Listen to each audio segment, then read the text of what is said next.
همگی. من همچنان زهرا هستم از چنل شانا. خوش اومدیم به یه قسمت دیگه از دوره مقدماتی پایتون. جلسه قبل درباره لیست ها صحبت کردیم. بهتون نشون دادم که لیست با براکت باز میشه، عناصر داخلش قرار میگیره و با براکت بسته میشه. عناصر لیست ها میتونه انواع دیتا تایپ های ساده مثل اینت، فلوت و استرینگ باشه. و بعد از اون نشون دادیم که میتونیم لیست ها رو با هم دیگه جمع کنیم، حتی میتونیم توی یه عدد ضربشون کنیم.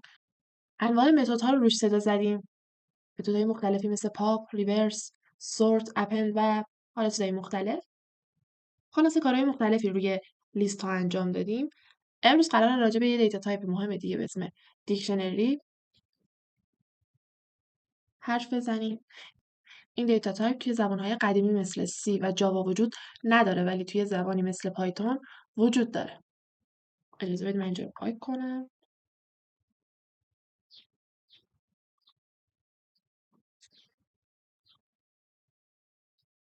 عناصر دیکشنری رو داخل یه آکولات باز و بسته می‌نویسیم. دیکشنری ها کی ولیو هستن، یعنی داخلش یه کلیدهایی داره که به یه مقداری یه ولیوهایی اشاره میکنه. بیایم با یه مثال باحال با مفهومش آشنا بشیم. تصور کنید من اینجا یه لیستی دارم به اسم مثلا دروس مساویس با.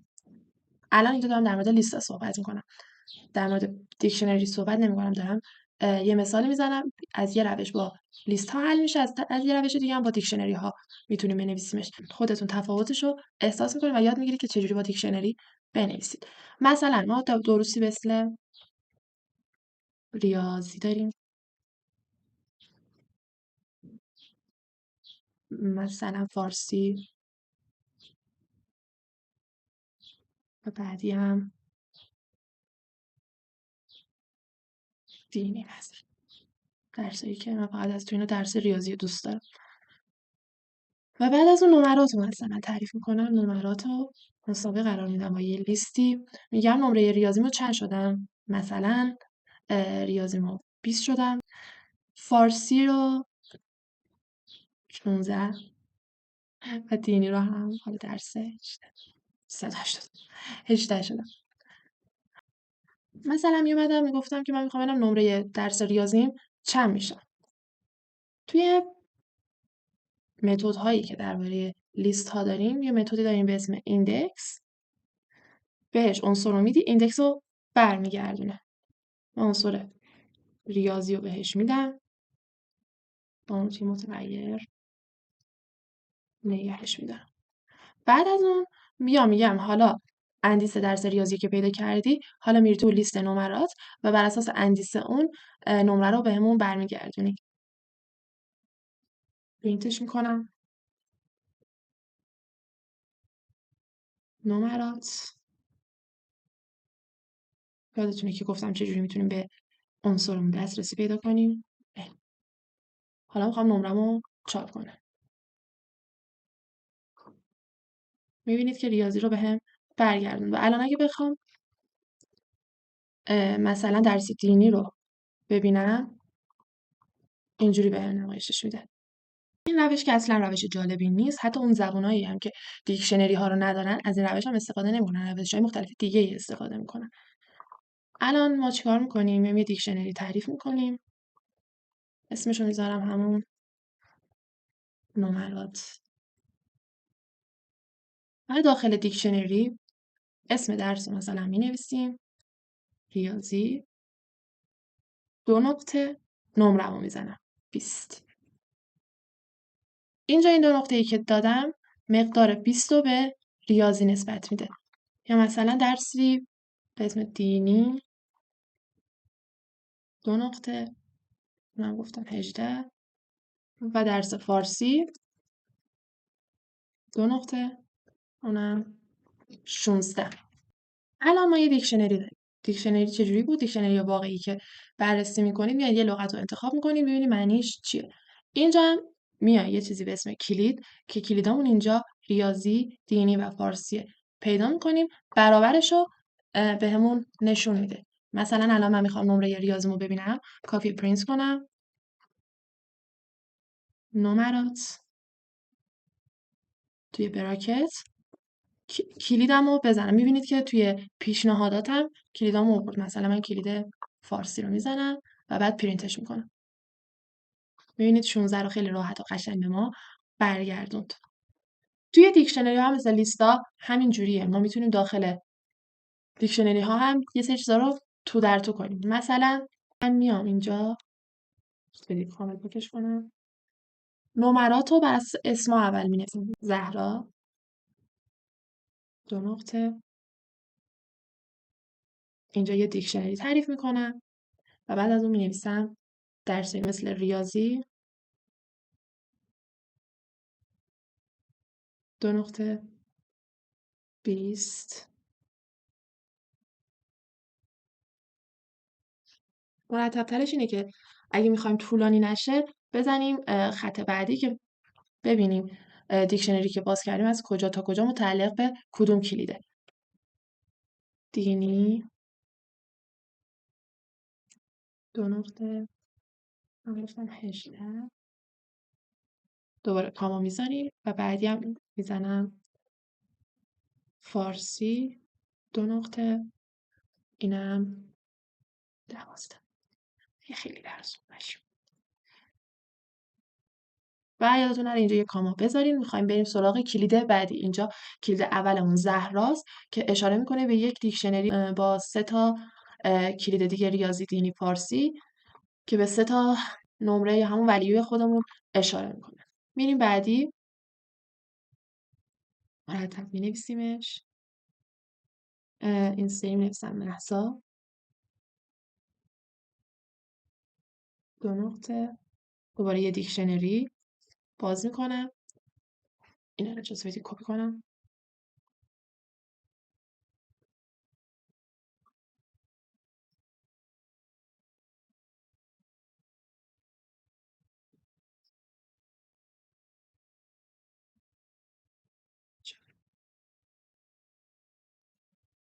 اینم 20. الان یه دیکشنری تو در تو تعریف کردم. 2 تا کلید داره زهرا مهسا. هر کدومشون دارن به یه دیکشنری اشاره میکنن که اونا هم 3 تا کلید دارن. ریاضی دینی فارسی، ریاضی دینی فارسی و نمرات رو داخلشون قرار میدم. حالا چجوری میتونم بهشون دسترسی پیدا کنم؟ میام داخل براکت اول کلید اولیمو میزنم.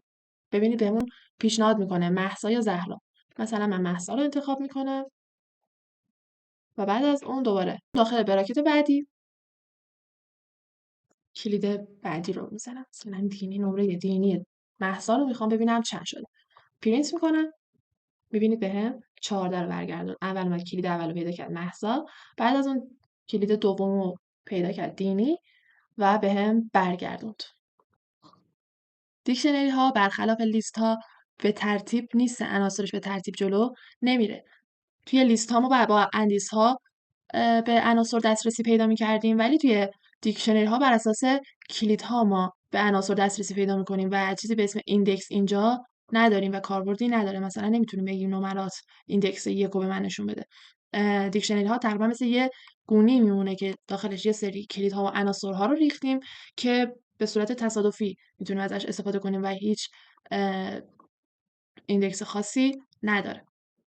مثل همیشه ما میتونیم یه سری متدهای زیادی رو روی دیکشنری ها صدا بزنیم. متدهای مثل clear، copy، from keys، get، item keys، pop که توی لیست بهتون یاد دادم و چیزهای مختلف دیگه.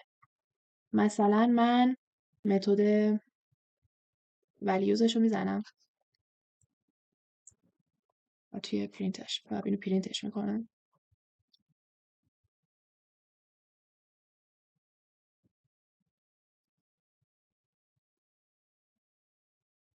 prints نمرات values. میبینید که اومد و ولیوهای دیکشنری رو به من نشون داد. کلیدا رو بهم نشون نداده. یعنی این کلیدهای اصلی، یعنی زهرا و مهسا رو به من نشون نداده و فقط ولیوهاشو به من نشون داده. یه کار باحال دیگه هم که میتونیم بکنیم، اینجا یه براکت باز و بسته بزنیم.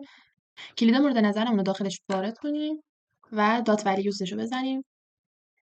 میبینید که اومد کلید مهسا رو پیدا کرد و ولیوهاشو فقط به من نشون داد، 17 14 و 20 رو بهم نشون داد. اون کلیدهای اصلیشو بازم به من نشون نداد.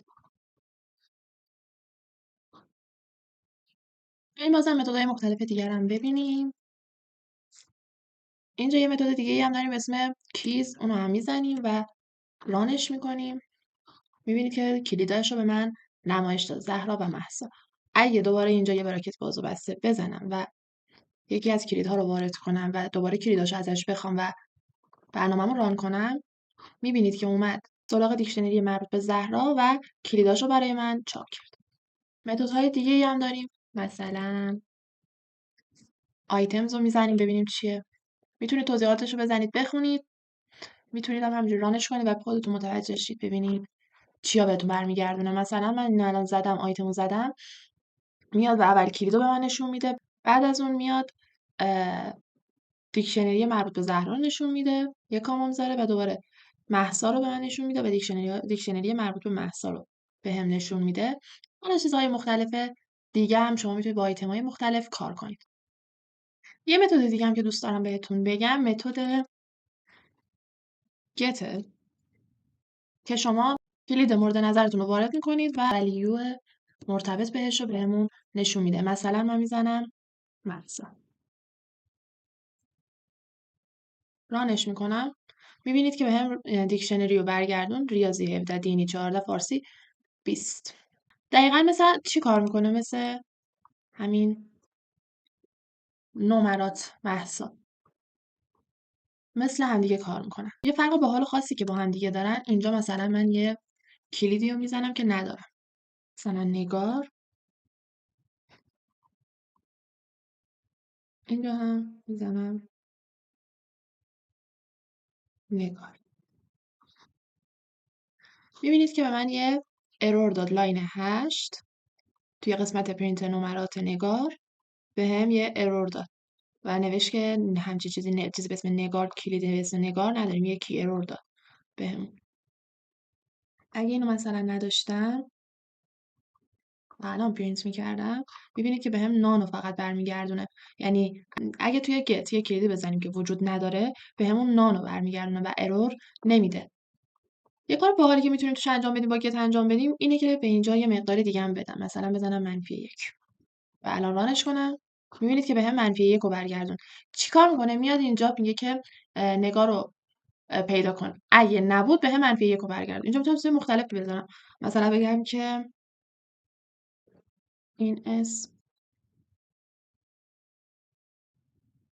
در لیست نیست و الان پرینتش کنم، میبینید که بهم برگردون این اسم در لیست نیست. ولی اگه همینجا بزنم زهرا و دوباره پرینتش کنم، چرا؟ آن زهرا رو با حرف کوچیک نوشته. میدونید که پایتون روی حروف کوچیک و بزرگ حساسه. و حالا رانش میکنم، میبینید که دوباره همون دیکشنری مربوط به زهرا رو بهمون برگردون. خب فکر کنم تا اینجای کار همه نکاتی که لازم بود رو بهتون گفتم. امیدوارم براتون مفید بوده باشه این جلسه. اگه سوال یا نظری دارید حتما توی کامنت ها بپرسین، من شخصا جواب میدم. اگر از این ویدیو لذت بردین حتما لایک و کامنت و سابسکرایب فراموش نشه. شاد و پر انرژی باشین. بریم سراغ قسمت بعدی.